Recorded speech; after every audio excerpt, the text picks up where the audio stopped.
ہم نے اپنے آپریشن کو 3 حصوں میں تقسیم کیا۔ پہلا حصہ ہوٹل کی تمام روشنیاں گل کرنا اور ہوٹل سے باہر نکلنا، دوسرا حصہ 2 ٹولیوں میں تقسیم 2 گروپوں کا مکتی باہنی والوں کو ٹھکانے لگانا، اور تیسرا کسی کی نظروں میں آئے بغیر ہوٹل میں واپس داخل ہونا۔ آپریشن شروع کرنے کا وقت 2200 آورز یعنی رات 10 بجے رکھا گیا۔ پونے 10 بجے ماں سوائے ایک لڑکے جس نے اپنے کمرے سے اوپر کے فلور کی لائٹ اڑانی تھی، باقی سب نے اپنی مکمل تیاری کے ساتھ محسن کے کمرے میں اکٹھے ہونا اور تمام لائٹس اڑانے کے بعد اسی کمرے کی کھڑکی سے باہر نکلنا تھا۔ ہوٹل کے تمام کمروں میں سٹینڈ والے لیمپ موجود تھے۔ ٹھیک 10 بجے قیصر کی ہدایت کے مطابق فرسٹ فلور کے لڑکے نے اپنے کمرے اور قیصر نے محسن کے کمرے کے لیمپس کے بلب اتار کر بلب ہولڈر میں کرنسی سکے رکھ کر سوئچ آن کرنے تھے تاکہ شارٹ سرکٹ کے باعث دونوں فلورز کی لائٹیں بند ہو جائیں۔ لائٹ جاتے ہی قیصر نے جیبی ٹارچ کی مدد سے سوئچ روم میں جا کر ہوٹل کی بیرونی اور لان کی بتیوں کے سوئچ سے فیوز نکال کر ان کی جگہ بازار سے خریدے ہوئے فیوز لگا دینے تھے۔ ان فیوز پر قیصر نے ٹوٹی ہوئی فیوز وائر لگا دی تھی۔ تمام لائٹس گل ہوتے ہی لڑکوں نے کھڑکی سے نکل کر گاڑی تک جانا تھا جو ہوٹل کی حدود سے باہر پارک کی گئی تھی۔ اس دوران اوپری منزل والے لڑکے اور قیصر نے بھی اسی کھڑکی سے نکل کر اور کھڑکی بند کر کے ہم سے آ ملنا تھا۔ ہمارے حساب سے 4 منٹ میں یہ سارا عمل مکمل کر کے ہم ساتوں کو گاڑی تک پہنچ جانا چاہیے تھا۔ ایک فالتو منٹ کا ہم نے مارجن رکھا ہوا تھا، اگر 5 منٹوں میں سب گاڑی تک نہ پہنچ پاتے تو مشن کو ملتوی کر دیا جاتا۔ پونے 10 بجے ہم سب اپنے اوور کوٹوں کی جیبوں میں ضروری سامان ڈالے محسن کے کمرے میں پہنچ گئے۔ ہوٹل والوں کو جل دینے کے لیے تاش کے 2 پیکٹ بھی میز پر رکھ دیے تاکہ انہیں کمرے میں اس اجتماع کی معقول وجہ بتائی جا سکے۔ 9:50 پر ایک لڑکا اپنا اوور کوٹ ہمارے پاس چھوڑ کر فرسٹ فلور پر اپنے کمرے میں چلا گیا۔ ادھر قیصر نے کمرے میں رکھے لیمپ کا بلب اتار کر تمام تیاری کی ہوئی تھی۔ ٹھیک 10 بجے تقریباً بیک وقت گراؤنڈ فلور اور فرسٹ فلور کی بتیاں گل ہوئیں۔ بتیاں گل ہوتے ہی قیصر نہایت تیزی سے کمرے سے باہر نکلا اور 1 منٹ کے اندر سوئچ روم سے فیوز نکال کر جلی ہوئی تاروں والے فیوز لگا کر واپس آ گیا۔ اس دوران اوپری فلور والا لڑکا بھی اپنا کام دکھا کر کمرے میں آ گیا تھا۔ ہر سو بالکل اندھیرا تھا اور ہوٹل انتظامیہ کے لوگوں کی بھاگ دوڑ اور الیکٹریشین کو بلانے کی آوازیں آ رہی تھی۔ ہم بغیر وقت ضائع کیے ایک ایک کر کے کھڑکی سے باہر نکلے اور پودوں اور درختوں کی اوٹ میں گاڑی تک پہنچے۔ ہماری یہ ساری کارروائی 4 منٹ سے بھی کم وقت میں مکمل ہو گئی تھی۔ بیرگنج سے 11,000 فٹ کی بلندی تک جا کر اور پھر ڈھلوان میں جانے والی سڑکوں پر چلنے کے لیے کھٹمنڈو میں تقریباً سبھی کاریں پرانی لیکن بڑی اور 6 یا 8 سلنڈر کی تھی۔ سردار جی نے بھی امریکن پرانے ماڈل کی 8 سلنڈر فورڈ رکھی ہوئی تھی۔ 4 ساتھی پیچھے اور 2 آگے بیٹھ گئے۔ سٹیئرنگ میں نے سنبھال لیا اور ہم ساتوں اپنی منزل کی طرف روانہ ہوئے۔ ہمارا گائیڈ محسن تھا۔ مین روڈ سے ہٹ کر اس نے ایک جگہ گاڑی رکوائی اور سب ایک ایک کر کے اتر کر مدھم سٹریٹ لائٹس میں ایک گلی میں گم ہو گئے۔ تقریباً 1.5 گھنٹے بعد یہ گروپ بخیریت واپس پہنچا اور خاموشی سے گاڑی میں بیٹھ گیا۔ اس وقت سب کی حالت ایسی تھی کہ نہ میں نے ان سے کچھ پوچھا اور نہ ہی انہوں نے کچھ بتایا۔ میں نے گاڑی سٹارٹ کی اور قریباً 1 میل کے فاصلے پر محسن نے پھر گاڑی رکوائی۔ یہاں تو کوئی سٹریٹ لائٹ بھی نہ تھی۔ اس جگہ بھی انہیں واپس آنے میں 1 گھنٹے سے کچھ زیادہ وقت لگا۔ گاڑی میں ہم تیسری جگہ پہنچے۔ یہاں شہر کے دوسری جانب نیپالی آبادی کے گھروں کے جھرمٹ میں ایک بلڈنگ میں تیسری منزل پر بنا ایک فلیٹ ہمارا ٹارگٹ تھا۔ یہاں کی سب عمارتوں کی طرح یہ بلڈنگ بھی زیادہ تر لکڑی کی بنی ہوئی تھی۔ میں یہاں کے حالات کا اندازہ لگانے اور ساتھیوں کو کور دینے کے لیے گاڑی سے باہر آ کر سیڑھیوں کے قریب کھڑا ہو گیا تاکہ اگر بلڈنگ والے جاگ جائیں اور مزاحمت کریں تو اپنے پسٹل سے ساتھیوں کا تحفظ کروں۔ مجھے اوپر سے دروازہ ٹوٹنے کی آواز آئی، اس کے ساتھ ہی کچھ دروازے کے کھلنے اور پھر فوری بند ہونے کی آوازیں بھی آئیں۔ چند منٹ کے بعد میرے ساتھی بھاگتے اور سیڑھیاں پھلانگتے ہوئے نیچے اترے اور تیزی سے اندھیرے میں کھڑی گاڑی میں بیٹھے۔ میں نے تیزی سے گاڑی چلائی اور اس علاقے سے دور نکل آیا۔ محسن نے آہستہ سے مجھے کہا کہ ہوٹل واپس چلیں۔ میں نے گاڑی ہوٹل کی جانب موڑ دی۔ ہوٹل کے قریب پہنچے تو دیکھا کہ ساری بتیاں روشن ہو چکی تھی۔ میں نے وہیں سے گاڑی واپس شیر پنجاب ریسٹورانٹ کی جانب موڑ دی۔ سردار جی ریسٹورانٹ سے ملحقہ عمارت میں رہتے تھے اور ریسٹورانٹ کے ملازم گاہکوں کے جانے کے بعد صفائی اور دھلائی میں مصروف تھے۔ میں نے ایک ملازم کے ذریعے سردار جی کو بلوایا۔ وہ چند منٹوں میں آ گئے۔ میں نے انہیں کہا کہ میرے چند ساتھی اور میں سورج طلوع ہونے تک یہاں ٹھہرنا چاہتے ہیں۔ سردار جی کے ہاں کوئی مہمان خانہ تو تھا نہیں۔ انہوں نے ریسٹورانٹ کے ملازموں کے ذریعے میزوں کو جوڑ کر 5 آدمیوں کے سونے کی جگہ بنوائی۔ 2 گاڑی میں سو سکتے تھے۔ میں نے سردار جی کو کہا کہ اپنے ملازموں کو سختی سے منع کر دیں کہ کسی سے بھی ہماری یہاں شب بسری کی بات نہ کریں۔ اب سردار جی نے اپنی ایکٹنگ شروع کی۔ اونچی آواز میں کہنے لگے، بھولے بادشاہو، اگر آپ کو اتنی رات گئے آنا تھا تو مجھے پہلے ہی بتا دیا ہوتا۔ اب تو میری ناک کٹ गई। मेरी इज्जत तो मिट्टी में मिल गई और मैं कहीं का न रहा। सरदार जी गुस्से और शर्म से कांपने लगे। मैंने कहा, सरदार जी गलती मेरी है, माफी चाहता हूँ। वो कहने लगे, बादशाह गलती कैसी और माफी कैसी? आपने तो मेरे साथ जो सलूक किया है वो तो मेरा जानी दुश्मन भी मेरे साथ न करता। सरदार जी के मुंह से झाग बहने लगी। कहने लगे, अब सिर्फ एक ही सूरत है कि मैं कृपान से अपना पेट चाक करके वाहे गुरु को प्यारा हो जाऊं। ये कहकर सरदार जी ने वाकई छोटी कृपान निकाली, जिसे वो हमेशा एक पेटी में कमर के गिर्द बांधे रखते थे। मैंने बड़ी मुश्किल से सरदार जी को खुदकुशी से रोका और कहा कि मेरी गलती को अब माफ कर दें। मेरे साथी भी मेरी इस गफलत का किसी से तस्करा नहीं करेंगे। सरदार जी ने अपने उस वक्त वहां मौजूद अपने तीनों मुलाजिमों को बुलाया और कहा कि मैं तुमको 100 रुपया देता हूँ। मेरे मेहमानों को इन लंबे साहब की वजह से आज रात जो तकलीफ उठानी पड़ी है, इसका किसी से भी जिक्र न करके मेरी इज्जत का भरम रख लेना, वरना सरदार जी फिर तैश में आ गए, वरना मैं तुम सबको मारकर अपनी हत्या कर लूंगा। मुलाजिमों ने कानों को हाथ लगाकर कहा कि वो भूले से इस बात का आपस में भी जिक्र तक न करेंगे। सरदार जी ने उनकी तरफ से मुतमईन होकर दांत तलब निगाहों से मेरी तरफ देखा। मैंने इशारे से उन्हें बाहर चलने का कहा। सरदार जी मुलाजिमों को सबके लिए चाय बनाने और केक लाने का कहकर खुद मेरे और कैसर के हमरा बाहर आ गए। कैसर ने सरगोशी में मुझे कहा कि सब काम बखैरियत मुकम्मल हो गया है और चाकुओं का थैला गाड़ी के पिछले पायदान के नीचे पड़ा है। उसी थैले में सबके दस्ताने भी हैं, क्योंकि कई दस्तानों पर खून के दाग लग चुके हैं। मैंने कैसर को वापस रेस्टोरेंट में भेजा और सरदार जी को लेकर गाड़ी में बैठ गया। उन्हें कहा कि उस तरफ गाड़ी को ले चलें जहां गहरी खाइयां हों। सरदार जी को असल वाक़े का इल्म न था। वो गाड़ी चलाते हुए हंसते हुए कहने लगे,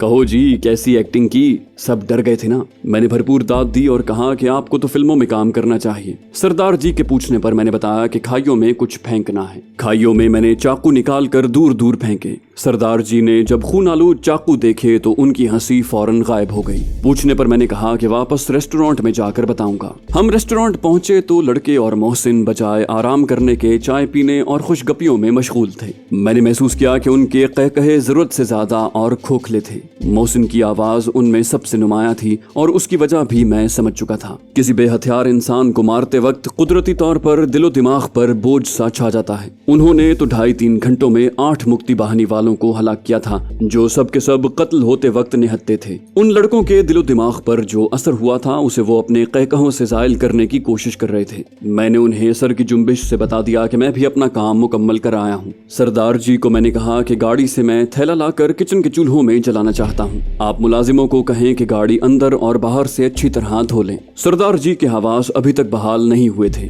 वो गुमसुम से मेरी हर बात मानते रहे। थैले में खून से भरे हुए दस्ताने थे। मैंने चूल्हे में एक एक करके दस्ताने डाले और फिर थैला और दस्ताने जब तक सब राख न बन गए मैं वहां से न हटा। इस दौरान सरदार जी के मुलाजिमों ने गाड़ी को पानी के पाइप से अंदर बाहर से धोकर बिल्कुल साफ कर दिया। 2 लड़कों के ओवरकोट्स पर भी खून के धब्बे लगे हुए थे। इन धब्बों को भी लड़कों ने धो डाला। मुलाजिम मेरे लिए और सरदार जी के लिए भी चाय ले आया था। चाय पीने के दौरान सरदार जी ने मुझसे फिर पूछना चाहा तो मैंने उन्हें सरगोशी में कहा कि सबके सामने नहीं, बल्कि कल दिन को आपको बताऊंगा। सुबह 4 बजे मैंने सरदार जी को कहा कि हमें अन्नपूर्णा होटल के करीब छोड़ आएं। हम 8 बंदे गाड़ी में एक दूसरे के ऊपर ठुस ठुसा कर बैठ गए। होटल के करीब आने पर मैंने गाड़ी रुकवाई और सरदार जी का शुक्रिया अदा करते हुए उन्हें दोबारा तंबीह की कि गुज़श्ता शाम मेरे आपकी गाड़ी लेने से अब तक की किसी बात का जिक्र किसी से भूले से भी न करें। सरदार जी को अभी तक रात के ऑपरेशन की संगीनी का इल्म नहीं था। वो खामोशी से वापस चले गए। होटल की बाउंड्री वॉल से हमने अंदर का जायजा लिया। उस वक्त सुबह के 4:30 बज रहे थे और सख्त सर्दी और अंधेरा था। हम एक एक करके मेन गेट से जरा परे बाउंड्री वॉल से कूदकर होटल की हुदूद में दाखिल हुए। पहरेदार भी रात की ड्यूटी के बाद या शायद सर्दी की वजह से दिखाई नहीं दे रहे थे। फिर भी हम छुपते छुपाते सिंगल फाइल में मोहसिन के कमरे की खिड़की तक पहुंचे और खामोशी से कमरे में दाखिल हो गए। हमारे जाने के वक्त उस कमरे की लाइट भी चली गई थी। अब कमरा पूरी तरह से रोशन था। अंदर से लॉबी में खुलने वाला दरवाजा खोला तो रिसेप्शन पर बैठे 2 स्टाफ मेंबर नींद में ऊँघ रहे थे। कमरे के बैरूनी दरवाजे पर डू नॉट डिस्टर्ब का साइन वैसे ही लटक रहा था। हमने ताश के पत्ते मेज पर बखेर दिए और ऊंची आवाज में बातें करते ऊपरी मंजिल पर अपने कमरों को चल दिए। रिसेप्शन वाले हमारी आवाज से जाग उठे और गुड मॉर्निंग कहकर बोले कि सारी रात आपके कमरे की बत्ती जलती रही। मैंने कहा कि हम ताश खेल रहे थे। गर्जे के मुस्कुराहटों के तबादले के साथ हम अपने अपने कमरे में चले गए। सब रात भर के जागे हुए और टेंशन की वजह से बेहद थके हुए थे। मैं तो कपड़े तब्दील करके बिस्तर में जा घुसा और ऐसी नींद सोया कि दिन के 12 बजे के बाद आंख खुली। बाकी सबका भी यकीनन यही हाल होगा। मैंने अपने फ्लोर पर ठहरे हुए लड़कों को खुद जाकर जगाया और मोहसिन को हाउस टेलीफोन पर कहा कि 1 घंटे में सब तैयार होकर डाइनिंग हॉल में पहुंच जाएं। मैं तेज गर्म पानी से नहाया और ताज़ा दम होकर डाइनिंग हॉल में गया तो वहां सभी मौजूद थे। खाने के बाद मैंने मोहसिन को कहा कि वो सिफारत खाने में जाकर महाजिरों से रात के वाक़े की सुनगुन ले और रद्द अमल का पता चलाए। मोहसिन के जाने के बाद हम सब उसी के कमरे में चले गए और मैंने कैसर से गुज़श्ता रात की तफसीलात पूछी। उसने बताया कि 6 मूजियों को तो खत्म करने में कोई दुश्वारी पेश न आई। हम दरवाजा खटखटा कर उन्हें उठाते और खुद को पुलिस वाले बताकर दरवाजे खुलवाते रहे। दरवाजा खुलते ही हम में से 2 उसे दबोच लेते और एक बकिया कमरों की तलाशी लेता कि कोई दूसरा तो मौजूद नहीं। हम उसकी गर्दन को चाकू से निस्फ काट डालते और एहतियातन चाकू का एक वार दिल पर करते ताकि मूजी के हलाक होने में कोई शुबा न रहे। एक घर में दरवाजा खटखटाने पर जब दरवाजा खुला तो हम में से 2 ने उसे पकड़ा। अब शिकार को हलाक करने की मोहसिन की बारी थी। मोहसिन आगे बढ़ा तो उसने मोहसिन को पहचान लिया और पूछा कि क्या बात है। मोहसिन ने अपनी खुखड़ी से सीधा वार करके उसके सीने को पेट तक इस तरह चीर दिया कि उसका दिल, फेफड़े और अंतड़ियां कट कर बाहर आ गई। वो तो पहले वार ही से मर चुका था, लेकिन मोहसिन को ऐसा जुनून चढ़ा हुआ था कि उसने पहले तो उसकी गर्दन अलहदा की और फिर दोनों बाजू और टांगे बाकी धड़ से अलग कर दी। उसके मुंह से झाग बह रही थी और वो जिस्म के टुकड़ों पर वार किए जाता और कहता था कि अभी तो सिर्फ 1 का बदला लिया है, बाकी 4 का लेना है। उसके चेहरे पर तो मोहसिन ने इतने वार किए कि चेहरे के 20 टुकड़े अलहदा हो गए और चेहरा नाकाबिले शनाख्त हो गया। बड़ी मुश्किल से हमने उसे काबू किया और घर से बाहर ले आए। आखिरी और 8वें घर में हमें सिर्फ ये दुश्वारी पेश आई कि लकड़ी की सीढ़ियां चढ़ते हुए इतनी आवाज पैदा हुई कि 3 मंजिलों के चंद मकीनों ने दरवाजे खोल कर बाहर झांका, लेकिन हमारी तादाद और नेपाली पुलिस के कोट पहने देखकर फौरन ही दरवाजे बंद कर लिए।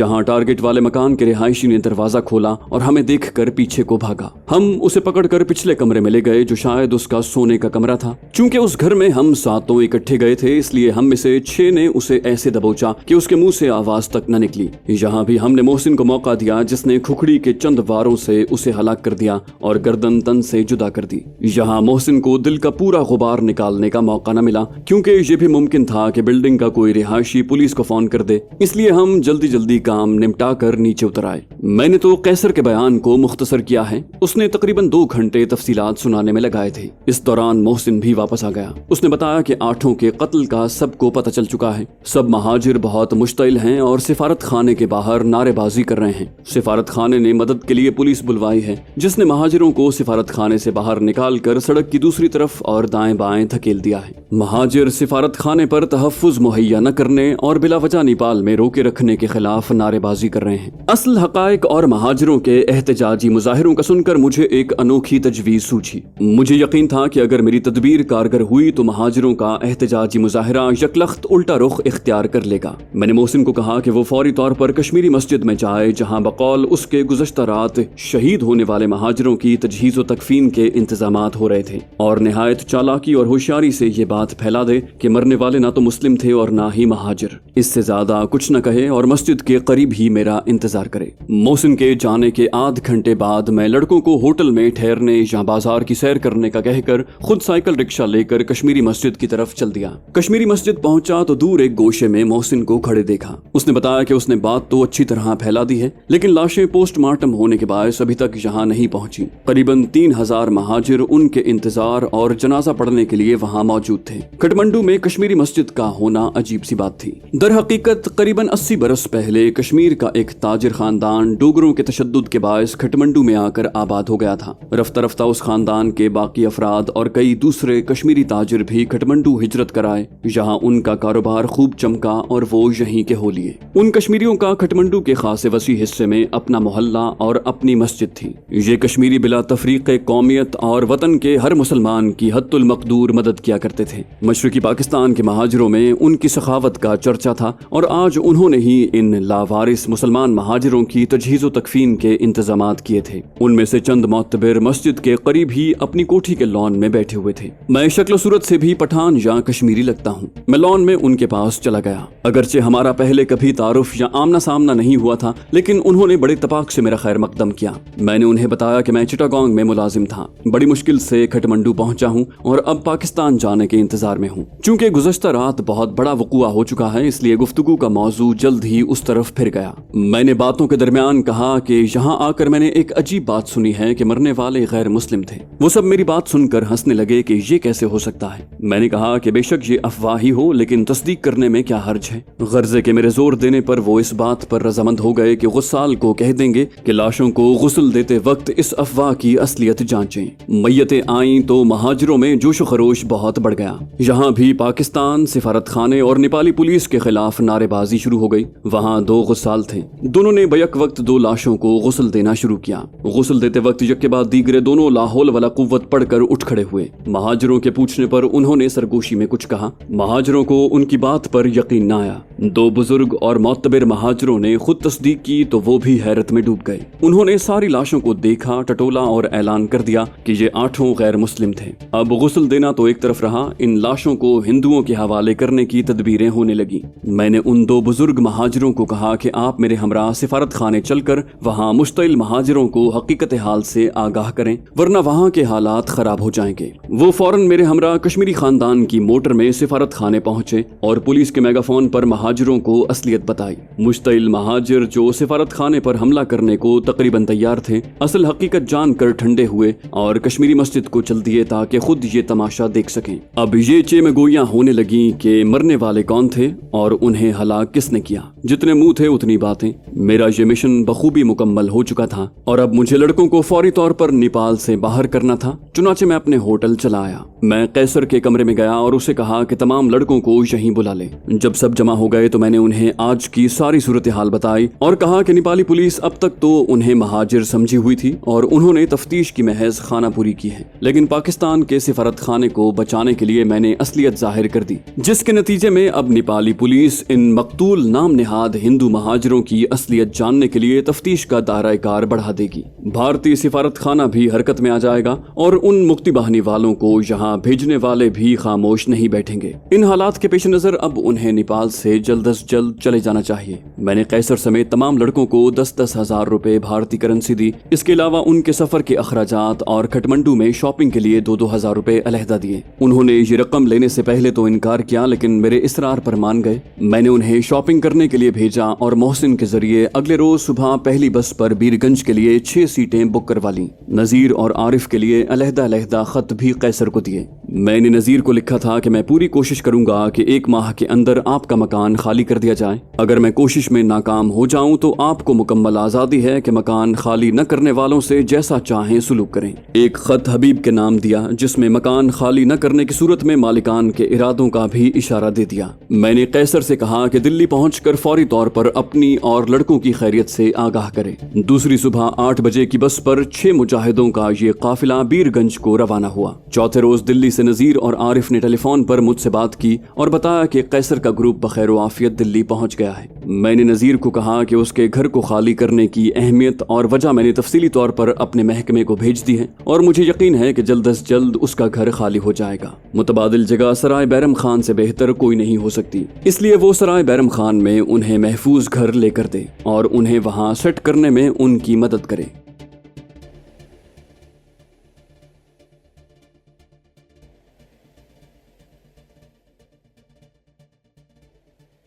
तो दोस्तों ये थी हमारी आज की एपिसोड। उम्मीद करते हैं आपको हमारी कहानी पसंद आई होगी। जाने से पहले इस वीडियो को लाइक कीजिए और शेयर करना मत भूलिए। कमेंट करके हमें बताइए कि आपको हमारी वीडियो कैसी लगी और अगर अभी तक आपने इस चैनल को सब्सक्राइब नहीं किया तो इसे सब्सक्राइब कीजिए और बेल आइकन दबाकर ऑल नोटिफिकेशंस ऑन कर लीजिए।